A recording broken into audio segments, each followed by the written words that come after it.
Welcome to our video blog of the recently concluded Angat Pilipinas Coalition Seminar held in Riyadh.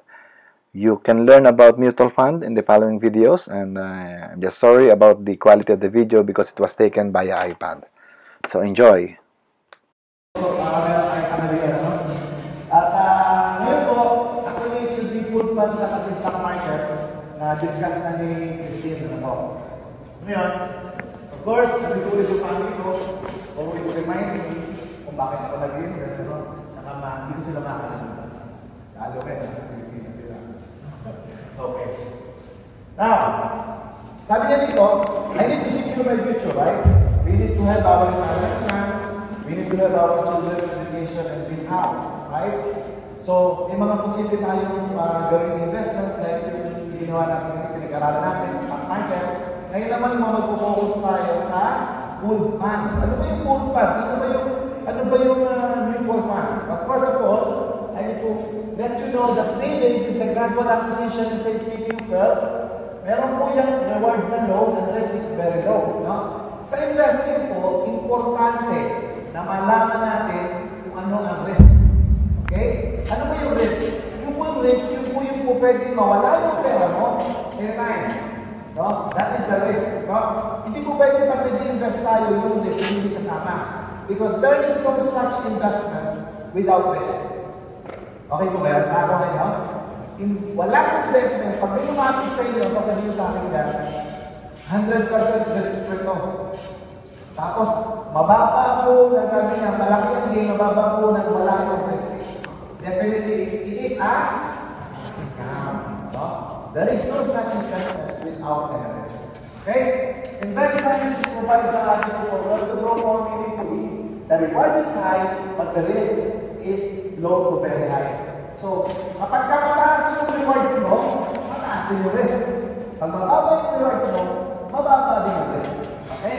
Kasi bakit yung sinasabi niya? Ang mutual fund po kasi may iba't ibang klase ng risk o iba't ibang klase ng type ng mutual fund depending on your risk assessment. Medyo matapang ka. Kaya mo manalo ng 30% to 40%, pero handa ka rin matalo ng 32% to 40%. Pag pumunta ka sa isang type ng mutual fund, pwede kang manalo ng 15%, pwede ka rin matalo ng another 50%. So that is the risk-reward ratio. So, now, okay. Capital appreciation, the ability of stocks price increase in value is driven by business prospects. Kasi po, ang stock market, mutual fund po, connected din yan sa stock market. Bali, nag-derive po ang mga pinapasukang investment ng mutual fund from stock market, from bonds, money market funds, and so on.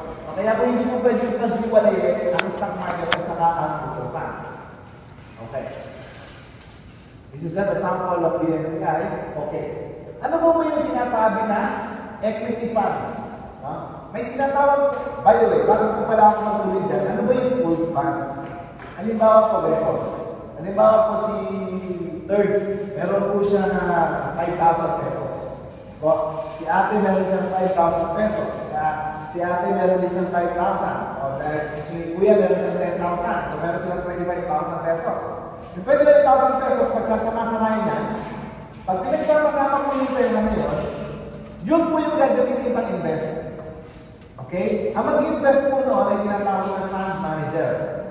Ibig sabihin, si third, hindi niya ako, kunyari ako yung fund manager, hindi niya ako pwedeng diktahan kung ano yung bibili ko. Kung bigyan niya lang yung pera sa akin, ako ang mag-invest. So, ipunin yung mga pera, pero pag hinawakan ko yung pera ko, hindi ko pwedeng hawakan.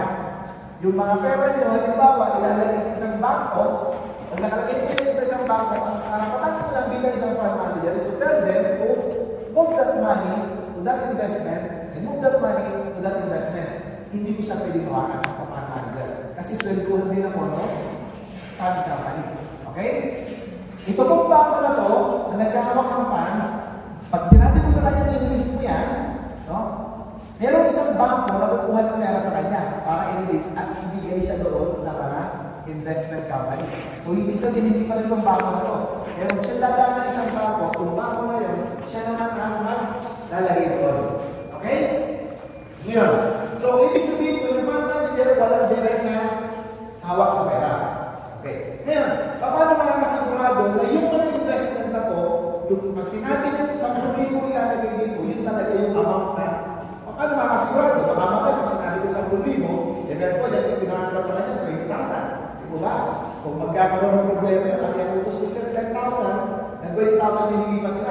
ba, may problema yan. Mutual fund is controlled by different government, non-government entity. Sinecheck po yan palagi. At the same time, it is being inspected by different accounting firm, like SGB. No? Normally po, SGB yung CC Flores Belayo. Siguro po narinig nila yan. Po, hindi po sila mga-audit accountant. Mga takot talaga po na accountant. Why am I telling this? Kasi kailangan niyo po masigurado na yung pinagpupuntahan ng pera niyo at paglabas at pasok ng pera dyan, accounted. Hindi po pwedeng pag-nilagay mo, wala na lang yung pera, napunta na sa ibang kasay, hindi pwede yun. Kasi accounted yung hawak ng pera sa bangko, accounted yung nag-transfer, so ina-account lahat ng accounting firm yan para sa gano'n, pabalas. Kailangan balas yan. So, walang chance na sabihin ko, takbo na ako dyan. No? Saka ako na lang ilalagay dyan. Hindi ko pwede yun. Kasi wala akong hands-on sa pera mo yan. Okay? I guess, nagmusweldo lang ako doon sa pera doon, marinig ako commission ako, ganun po yung sistema na. It's same like what sabi ng SSS. When we pay, meron po ba kayong nakapagkakasabi na sabihin sa gobyerno yung SSS kailangan mag-invest dito sa Ayala, mag-invest sa Jollibee, hindi po ba wala? Ganun din po yun. Ganun din ang function ng pag-ibig funds. Kasi ang pag-ibig funds po ngayon, mutual fund na siya. Ang sistema niya, mutual fund. So pag darating kayo ng pag-ibig, mutual fund yan. Pero ang pag-ibig, hindi siya natin doon sa high risk. Low risk ng pag-ibig kasi meron siya 5% at 4.55% guaranteed. But it functions like a mutual fund. Mamaya natin malaman. Okay? Now, meron na ng idea rin, ano bang ibig sabihin ng mutual fund? So, siguro mga ano tayo, 15 to 20 minutes. Ano ba yung ibig sabihin ng equity? May kinatawag sa mutual fund sa equity. Equity is the highest form ng mutual fund na may highest risk. Bakit ka mo? Kasi kung yung highest risk, 75 to 90% invested in the stock market. Ibig sabihin, kapag bumagsak ang stock market as what was discussed by Christine, no? Pag bumagsak po ang stock market, babagsak din ang mutual fund. So, ibig sabihin, sabay siya. Pag bumagsak ang stock market from 8,000 to 7,500, kung baba doon, bumababa din yung mutual fund. Kasi naka-invest yung pera mo sa stock market. No? It has an average return of 50 to 20% on the long term. Nakuha niyo? Pag sinabi kong long term, that is about 5 to 10 years. Hindi po long term ni 1 year. Okay? Hindi po long term ni 2 years. Normally po, ang long term is 5 to 10 years or even more. No? Kasi sa pag-aaral po nila, nag-gain po ang stock market ng 15 to 20% on a yearly average. Pero ibig sabihin ko, taon-taon, nag-increase siya ng 15. May mga panahon, nag-increase siya ng 5%, bumagsak siya ng 10% on the next year, so negative. The next year, umakit siya ng 30%, bumagsak ulit. Ibig sabihin, pag in-average po yun, nasa 15 to 20% daw po ang gain. That is again, long term. No? May liwanag tayo. Kailangan po. If you risk highest compared to other mutual fund types, progressive investment ideal to long-term growth. Saan ideal ito? Ang ideal po ito, yung mga 45 years old, or 40 to 45 years old, ideal na equity fund. Ngayon, pag lumabas po kayo ng mga 50 years old, hindi na nagdaan ideal yung equity fund. Bakit po? Halimbawa po kasi dumating po ang panahon na nasa 50-55 ka na, tapos nag-equity fund ka, parang yung short, yung kita lagi mo sa mundo, tatabi natin, di ba? Magkakaibigan na po tayo, ilalagay natin sa mundo, bumaba na. Okay? So, kung yung first 5 years kung ubagsak, wala ka ng panahon mga bakit. Di ba? Kapag ikaw ay matanda na. Pero kung ikaw ay bata pa, harap ka na yun, no? Ikaw ay bata pa. Okay. Pag ikaw po ay bata pa, ibig sabihin po yan, kahit kung matalo yung first 5 years mo, di ba? Matalo yung first 5 years mo, hindi mo ipupulaw yung money mo, natutunan pa rin. There is chance for sure. No? Aakyat po yan. Kasi po, based on study, it's about 8 years, 10 years ang cycle ng market. No? Kunyari po, 8 years, mabagsak po siya na gano'n. Pagkatapos po, another 10 years, aakyat po siya na gano'n.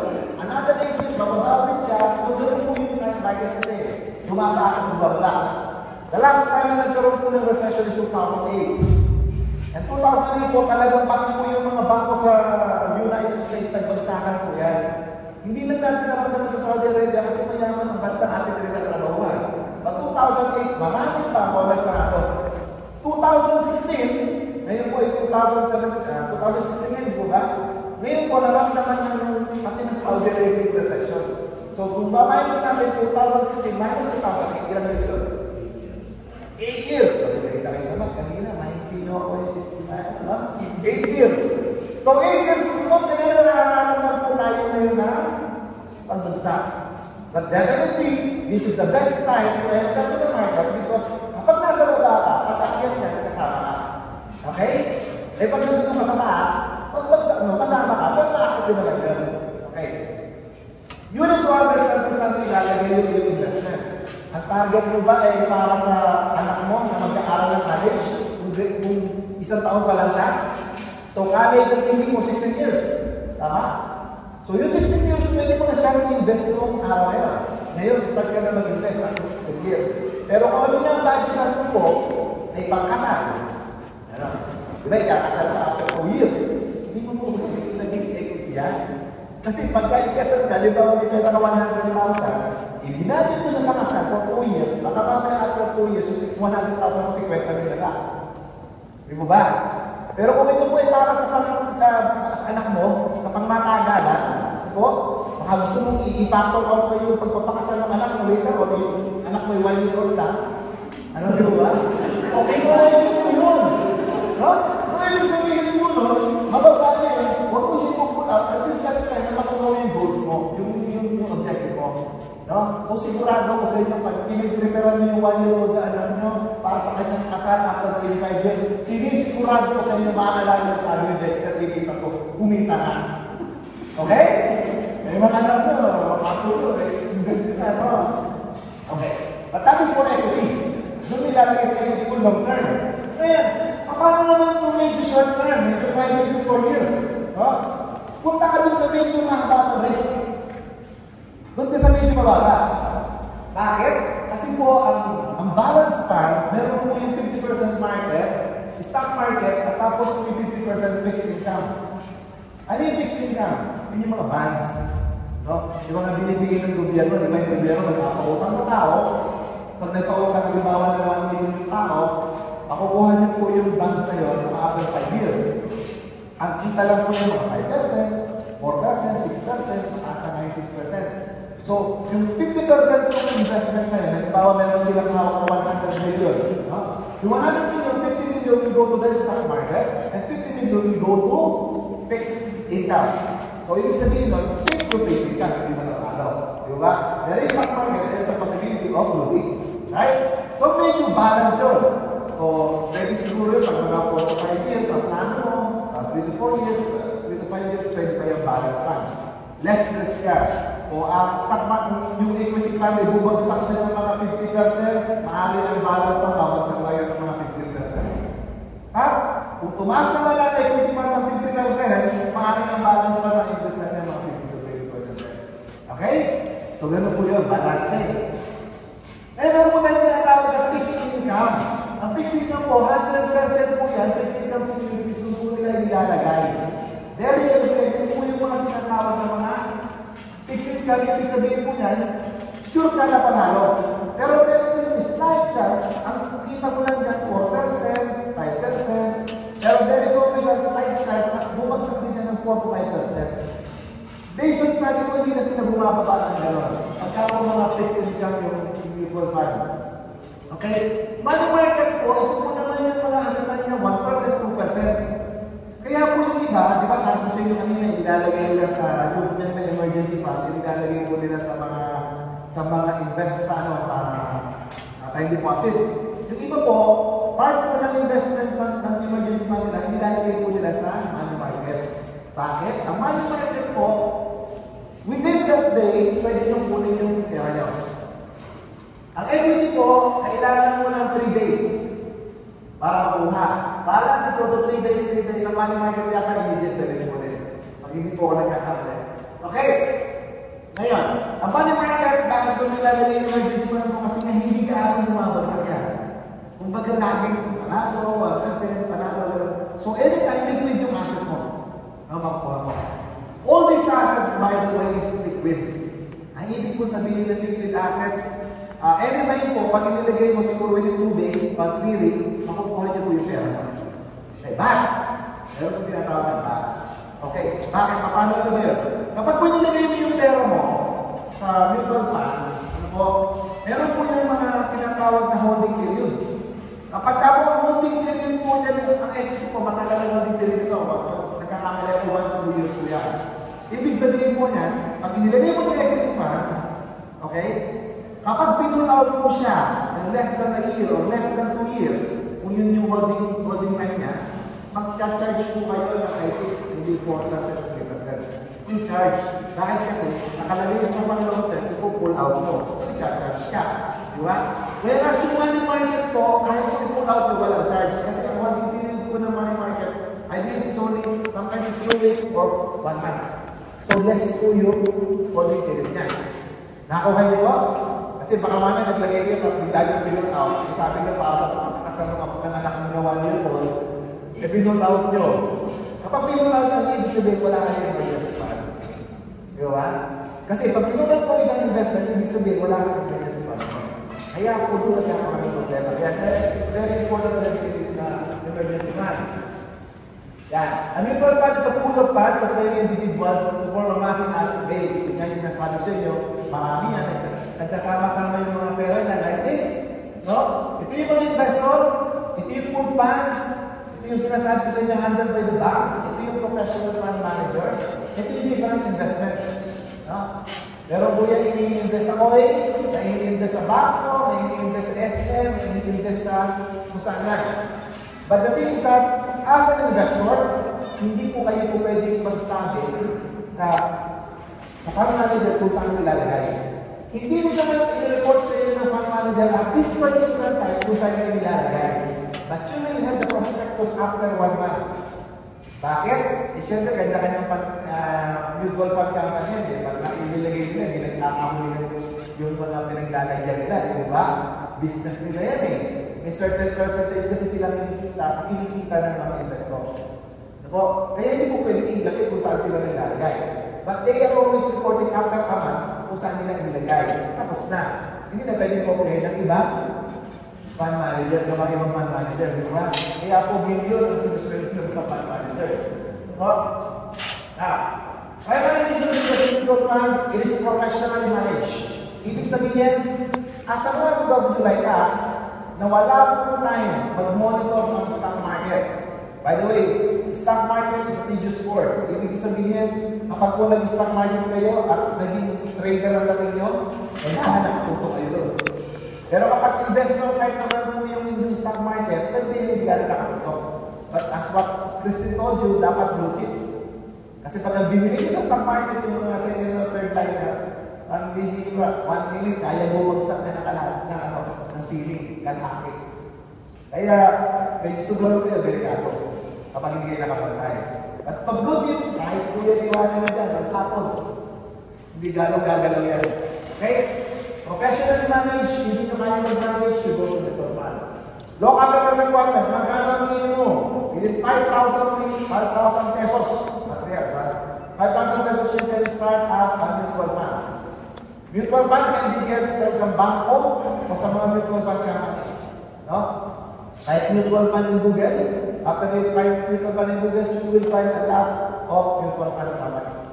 Go to my blog, makikita ko sa'yo. Kaya kumukusun eh. Potential higher returns, bakit? Mas potential yan kasi they are being managed by professionals. No? Hindi katulad natin na nagpo-professional lang pero hindi naman talaga professional. Okay. Liquidity, it can be withdrawn anytime. Ano ang kagandahan ito in comparison to real estate? Kasi karamihan ng mga OFW, they always go to real estate. 100%. The problem sa real estate, kapag meron ng real estate na value ng 5 million as an example, and you want something na kailangan mo siya, immediate, na kailangan mo i-invest to another, 1 million lang. Hindi mo maibenta yung lupa mo o yung property mo in a 5 million cost. Palugi ka lagi yan. Di po ba? Wherein sa liquid assets, like this one in mutual funds, pag nakalagay yung isang million dyan, di mo i-pull out dyan anytime. Nilagay mo ngayon, wait ka after 3 days, i-pull out mo, go. Pero magkabayad ka ng charge. Okay? Kasi nga may holding period. Diversification. Kasi imagine yung 5,000 pesos mo, diversified, maybe 10% goes to transportation, 10% goes to bank, 10% goes to oil. Kasi kasama ka sa malaking pera na minamanage yung fund manager. Di ba ba?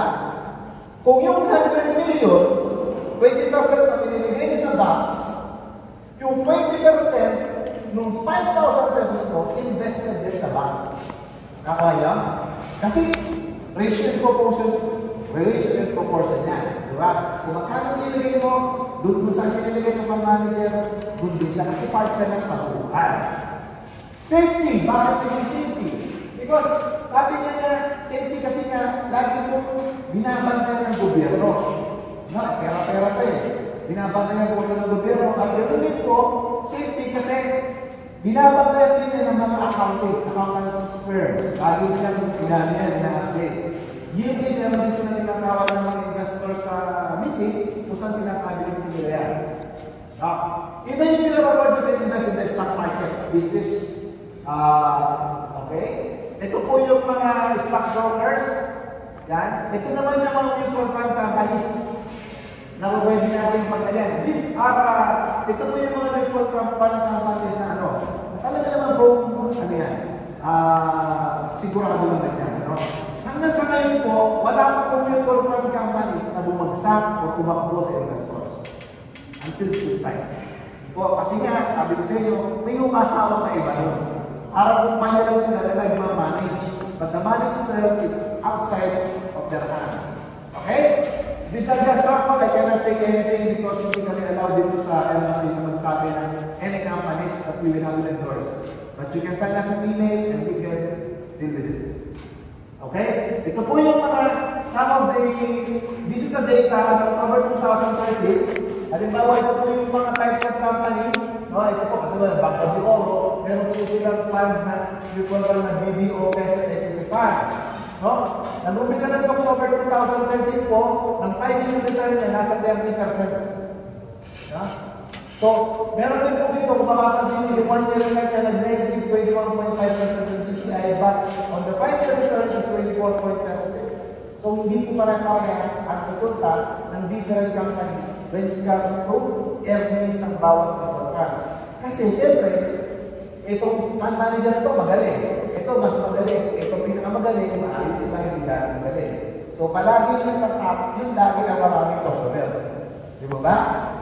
Syempre, kaya nga sabi kanina, di ba? Sabi, aral muna bago ang invest. Hindi kayo pwede mag-invest na hindi pinag-aaralan kayo sa bagay. Definitely you will lose. Okay?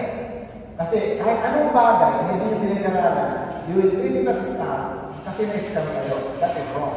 No? Anything that you have invested in, kailangan pag-aaralan. Because kung hindi mo pinag-aaralan, definitely, kabagsak yan. Stop buying things you don't need. Okay? If we never save money or invest, we will always be poor no matter how much we earn. The main reason people struggle financially is because they have spent years in school but learn nothing about money. And as soon as the people learn to work for money but never learn to have money work for them. Ang normal yan ang inisip natin, magkaroon ako ng trabaho para ako kumita. Right?